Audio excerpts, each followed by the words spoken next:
Bueno, profe, ¿cómo estás? ¿Cómo te ha ido? ¿Cómo va todo? Bueno, pues nos presentamos, sé que nos hemos visto por ahí varias veces en los pasillos. Estaba Valentina Farías y yo, Alejandra Gómez. Digamos que el objetivo de esta entrevista es como que nos cuentes un poquito sobre ese enfoque que desarrollabas, que nos ibas contando que ya no lo haces tanto, pero que normalmente lo hiciste, de la dinámica. Y responde un poco al trabajo académico de una materia que se llama técnicas de intervención en psicología. Entonces, muchas gracias por estar, por el espacio. Gracias. Y la idea es que solo por ahí 10 minutos. O 50 o No, 60. no, no, no, dale, pues. Bueno, comencemos entonces. Vale. Bueno, profe, ¿durante cuántos años se dedicó a la psicología dinámica? ¿Durante cuántos años? Bueno, yo me gradué de la universidad hace un momento, yo hago cuenta, hace aproximadamente 17 años, y hasta hace 2 años pues trabajaba desde la perspectiva dinámica, o sea, más o menos 15 años. ¿Qué te da elegir esa corriente? O sea, tú sales de grabar si fue lo que siempre quisiste o como que la vida te dio por eso. No, no fue una elección de la vida, fue una elección mía. Em, Cuando yo era estudiante de psicología, pues veía todas las materias, tal como ustedes las ven, psicología cognitiva, psicología conductual, y eso que yo vi, pues sí, psicología conductual, mm, psicología sistémica, bueno, vi las diferentes corrientes terapéuticas y no lograba adherirme a ninguna. Y cuando empecé a ver la psicología dinámica, pues más específicamente como vi cuando empecé a ver psicoanálisis, psicología dinámica y algunos elementos de psicología transpersonal, pues yo empecé a sentir que por allí encontraba como un poquito más de afinidad epistemológica, de afinidad conceptual y también de afinidad en la práctica. Mm, les nombro la transpersonal porque cuando yo vi psicología transpersonal, a ver, en psicoanálisis, vi, en psicoanálisis vi los clásicos, en psicología dinámica vi ya los postfreudianos y en transpersonal vi un autor que pues ha sido muy polémico tanto en el psicoanálisis como en la psicología, que es Carl Gustav Jung, y él, ustedes buscan y a él lo encuentran como psicólogo dinámico, sin embargo, él se autodenominó psicólogo analítico, ¿no? Como la corriente post-freudiana. Y bueno, y en la universidad en la que yo estudié lo tomaban como, pues, desde la perspectiva transpersonal.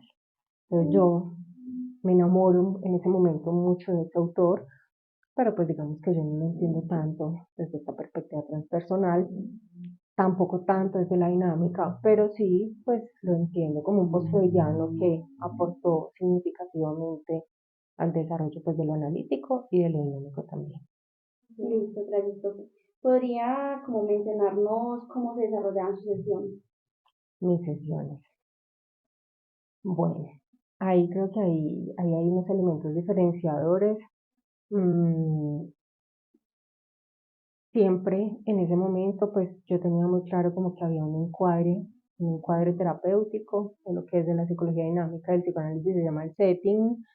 Mm, Mis sesiones en ese momento, pues durante todos esos años, tenían una duración. La primera era de 1 hora y media, 90 minutos. Pues porque la primera sesión suele ser un poco más extensa, debido pues como que es la escucha de todos los elementos históricos del paciente. Y más pues bueno, todo lo que lo lleva a terapia.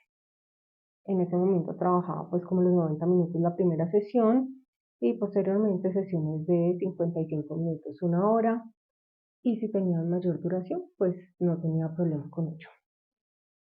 Mm,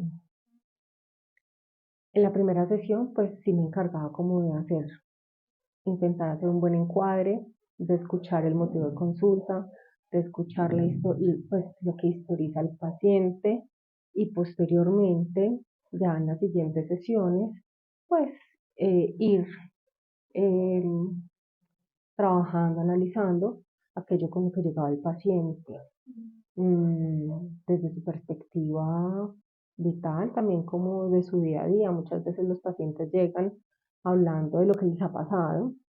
Siento que durante una época, pues como muy importante la vida, me centraba también en eso que les pasaba, no tanto en lo que les iba viniendo a la mente, es decir, no tan centrada en la regla fundamental del psicoanálisis, que es la asociación libre, que es en lo que me centro ahora, sino más en eso que el paciente traía, fuera lo que fuera, lo que le viniera a la mente, lo que le había pasado, y sobre eso trabajamos. Mm, Lo ibas como conectando.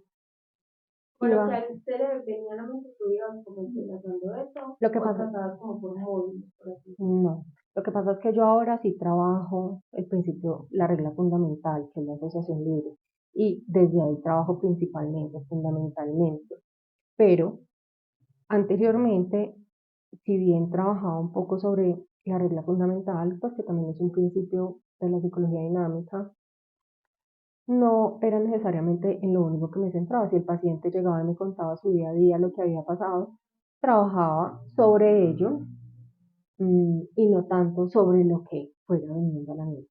Ok. Pues porque asumía que eso era lo primero que le llegaba a la mente al paciente. Mm, la pregunta es sobre cómo desarrolló las sesiones, ¿cierto? Sí.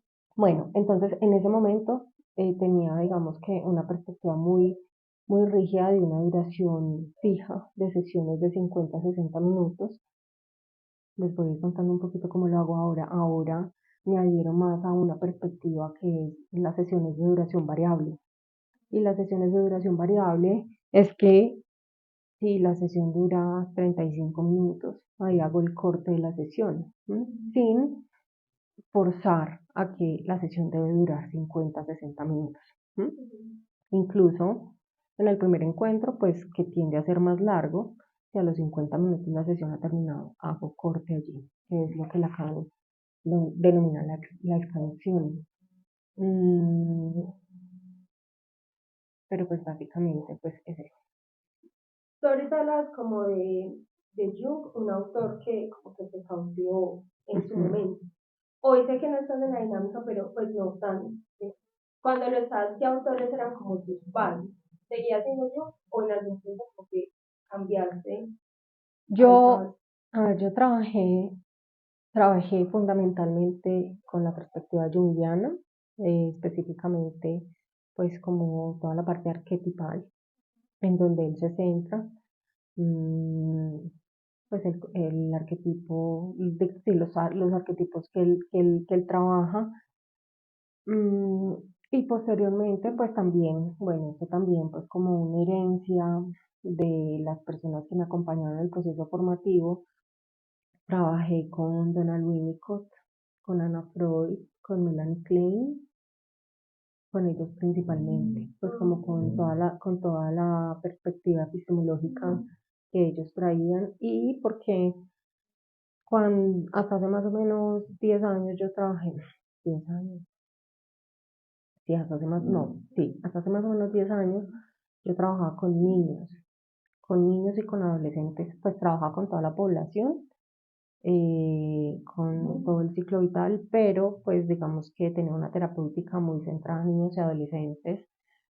Y en ese momento, pues los clásicos son pues Donald Winnicott, Anna Freud, Melanie Klein, fundamentales. Son fundamentales para ese trabajo terapéutico y para todo el abordaje que podía llevar a cabo pues como con las problemáticas que llegaban. Ok, listo. Esta pregunta va dividida como en dos partes. Primero, ¿qué población solía atender con mayor frecuencia en su práctica clínica? Y que si en esta población se encontró como con algún trastorno o alguna problemática específica en la cual pues como que se fue especializando. Ujú. Bueno, ahí la voy a anclar con la pregunta, con la respuesta anterior. En ese momento yo trabajaba pues principalmente con niños y con adolescentes, aunque también trabajaba con adultos. En este momento trabajo con adultos, solamente trabajo con población adulta. Ya no elegí no trabajar más con infancia y bueno, con adolescentes algunos. La población pues las condiciones con las que me encontraba en ese momento, pues como queja, pues como motivo de consulta a los padres, me encontraba pues por supuesto, con todos los problemas conductuales con los que llega un niño. Sin embargo, pues yo no me centraba principalmente en la conducta, sino pues en lo que sucedía pues alrededor de la vida psicológica de ese niño, pues como el aparato psíquico. Y sí me encontraba pues como un tema muy transversal allí, que también aparece teóricamente, y es los niños como síntomas de los padres. ¿Sí?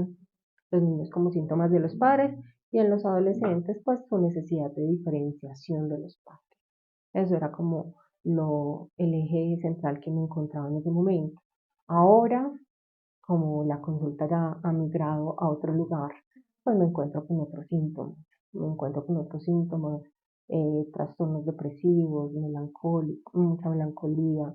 Me he encontrado últimamente con muchos problemas de alimentación, trastornos alimentarios, de una manera, pues digamos que muy se ha robustecido por mucho este trastorno, también problemas de ansiedad, trastornos de ansiedad, bueno, más no trastornos, pues porque yo no trabajo como el trastorno como tal, sino con síntomas, pues sí, como con una sintomatología muy ansiosa, una sintomatología muy depresiva, muy melancólica y muy asociada a la relación que establecemos con la comida.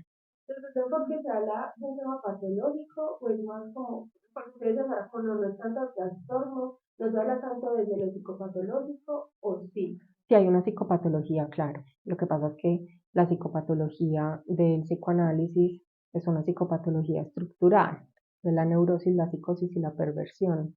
¿Mm? Mientras que la psicopatología de otras áreas, por ejemplo, lo cognitivo-conductual, es una psicopatología descriptiva, que es la que responde al DSM, al CIE. Entonces, pues, una persona, por ejemplo, de afuera llega, por ejemplo, a remisión de psiquiatría, llega, remite a un trastorno de alimentación. Para mí no es un trastorno, sino un síntoma. O sea, De no es, algo más profundo. eh, sí, claro, sí, claro. Pero es un síntoma y como muchos otros síntomas, y pues no necesariamente me centro en ese síntoma específico. Si tú pudieras nombrarnos como estrategias o técnicas que usabas en esa práctica clínica, ¿cuál sería? Porque digamos que en este punto de nuestra carrera es muy teórico, digamos que la materia responde más a esas técnicas. ¿Qué técnicas uno en ese día a día de la consulta podría aplicar? La terapia de juego Ok. era lo que trabajaba principalmente, terapia de juego, y dentro de la terapia de juego trabajaba la caja de arena. La caja de arena era, pues, en ese momento era como mi principal herramienta de trabajo, y era allí mucho de lo que trabajaba con los niños. En ese momento también trabajaba con algo pues de pruebas proyectivas, pues no pruebas proyectivas en general, no trabajaba con el dibujo de la figura humana, que me ayudaba pues como a fundamentar un poquito como el diagnóstico de lo que se presentaba con los niños y con estos adolescentes. Pero pues ya en el desarrollo de las sesiones, bueno, con los adolescentes era pues trabajar con su discurso, pero con los niños sí era 100% terapia de juego, todo el tiempo. Hoy con los adultos también se vuelve más el discurso. Trabajo con los adultos, mi única técnica de trabajo en este momento es la asociación libre, Okay. nada más. O sea, la asociación libre no solo es un contacto, sino también es esa técnica fundamental también desde el análisis para poder desarrollarla. Exacto, es la regla, es la regla fundamental, es el material de trabajo que se tiene desde la orientación psicoanalítica. Digamos, ¿qué recomendaciones podría dar digamos, a los estudiantes para como que mantenernos actualizados tanto en avances teóricos, prácticos, en todo el tema de la psicología dinámica? Bueno, hay algo muy claro, y es que pues hay unos clásicos, ¿sí? Hay unos clásicos que yo considero que no se pueden pasar por alto. Si bien el tema de las actualizaciones son muy importantes en diferentes enfoques, y cómo avanzan estas actualizaciones en el mundo científico, es de donde se paran principalmente Pues mi recomendación, más que ir a mirar, sí, uno puede ir a mirar qué es lo que se está diciendo ahora, qué están diciendo los postfreudianos, qué están diciendo los kleinianos, qué están diciendo los winnicottianos, qué están diciendo, bueno, digamos que todas las corrientes, los anafreudianos, mm, pues principalmente mirar qué es lo que dicen ellos, porque muchas veces, pues cuando uno, cuando uno estudia los, eh, las personas que han sucedido a estos autores, pues como siempre ellos van a interpretar, van a tener una interpretación propia de esos clásicos. Entonces, creo que sí, si bien es importante saber qué es lo que se está diciendo ahora, también con las problemáticas que se presentan ahora en la clínica, también es muy importante identificar qué fue lo que dijeron los clásicos, qué fue lo que, en este caso para la psicología dinámica, qué fue lo que dijo Freud, qué es lo que dice Winnicott, qué fue, pues qué fue lo que dijo Winnicott, qué fue lo que dijo Klein, qué fue lo que dijo Ana Freud, para yo hacer mi propia interpretación. Como la base. Claro, además porque aunque hayan muchas actualizaciones, no se desprenden, digamos que de esa base que es como una matriz para poder aprender a interpretar. Por ejemplo, Freud tiene, creo que pues toma unos textos que son los consejos técnicos que él daba a la persona que se estuviera formando. Y si bien no es como una regla que se tiene que seguir a rajatabla, pues nos sirve para orientarnos, ¿sí? Y yo de allí elegir si tomo los elementos técnicos por los cuales orientaba Freud o qué han dicho los otros autores y cómo ellos lo han identificado, pues que puede funcionar distinto. Por ejemplo, yo sé que hay psicoanalistas que no trabajan únicamente con la asociación libre desde la palabra ya, sino, por ejemplo, que le piden a un paciente que lleve fotos y a partir de allí ayudarlo a hacer como el flujo asociativo, porque hay pacientes para los cuales no es fácil asociar. ¿Sí? Entonces, sí sé que hay algunas técnicas que se han implementado y que es importante conocerlas, pero pues digamos que cuando uno está en el proceso formativo creo que también es importante conocer la base, conocer la matriz, conocer los principios, de manera que por estarme actualizando no pierda de vista cuáles son los conceptos fundamentales, sobre todo porque la psicología dinámica y la psicología y el psicoanálisis pues tienen como un principio fundamental y es la interpretación, más que la aplicación más que el tecnicismo como tal, es la interpretación, es el análisis. Y en este orden de ideas, pues yo me tengo que formar para aprender a interpretar, ¿m? No para aplicar un montón de técnicas, sino y que puede que tengan sentido, pero pues que digamos que si lo comparamos con lo cognitivo conductual, para lo cognitivo conductual tiene mucho sentido, pero esas técnicas por eso tienen una duración tan específica en el tiempo, entonces 16 sesiones para que el paciente aprenda, pues las internalice y las haga propias. Nosotros vamos haciendo un ejercicio interpretativo con base en una técnica y en ese ejercicio interpretativo, pues el paciente también va aprendiéndose a interpretar a sí mismo. Entonces, pues ahí también vamos dándole cierta independencia al paciente, pero pues digamos que lo importante para nosotros es aprender a interpretar y aprender a interpretar a partir de esos conceptos fundamentales y a través de ese trabajo epistemológico fundamental, pues que por supuesto hay que conocer. Dentro de ese enfoque no hay como un número de sesiones, lo que yo decía ahora, como el conjunto conductual de la dinámica que se puede decir mucho tiempo. O también hay como, te fijas, no, si empiezas en hay terapias breves, sí hay terapias breves. Y de hecho hay momentos en los que yo he aplicado la terapia breve, pues pacientes que me dicen, mira, yo estoy buscando una terapia porque quisiera trabajar, identificar esto de dónde proviene, pero me voy del país. o no voy a estar en la ciudad y pese a que hoy existe la terapia virtual, pues y yo trabajo mixta, online y presencial, hay personas a las que no les gusta la virtualidad. Está bien, pues entonces hay pacientes que dicen me gustaría poder trabajar un poco más esto antes de irme, lo trabajamos y pues hacemos digamos una terapia breve que suelen funcionar bien también. Pero pues tampoco decimos como mira, vamos a hacerlo en tantas sesiones, no.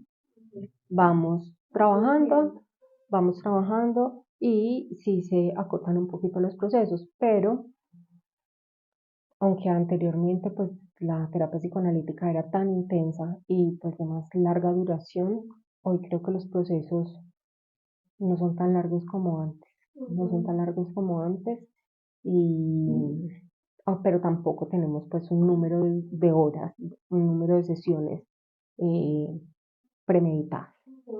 Dentro de la clínica, pues que tú haces desde ese enfoque, ¿cuáles son como esos no negociables, esos puntos que tú dices, yo no me puedo como saltar? Por ejemplo, no sé si existe un consentimiento informado, como es el tema, o es un poco más ligero desde el enfoque. Bueno, eh, yo sí pongo a firmar consentimiento informado. Sí pido que lo firmen porque es, creo yo, pues digamos que como una garantía de confidencialidad para el paciente, pero también una protección para mí como terapeuta. Entonces yo sí pido que lo diligenciemos y allí pongo pues como algunos elementos básicos como una consulta y también pues de la confidencialidad.